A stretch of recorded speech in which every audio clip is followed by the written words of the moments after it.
দাদু, আব্বা সারা জীবন একই থেকে গেল। পুরের লেজ কি কোনোদিন ঘি দিয়ে ষাট হয়? চশাই, অনেকদিন পর গ্রামে এসেছিস, গ্রামটা একটু ঘুরে দেখবি। চলেন যাই।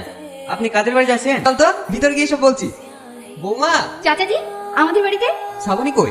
এটা আমাদের শাহিন। হ্যাঁ, তুমি তো দেখোনি। ভালো আছেন চাচিমা? কত বড় হয়ে গেছো, এই ছোটবেলায় দেখেছি। মা, এই লাউটা রহিমা ভাবে দিল। দাদু ভালো আছেন? এনাকে তো ঠিক চিনলাম না। এই তো আমাদের শাহিন, বাড়ি থেকে অনেক করে এসেছে।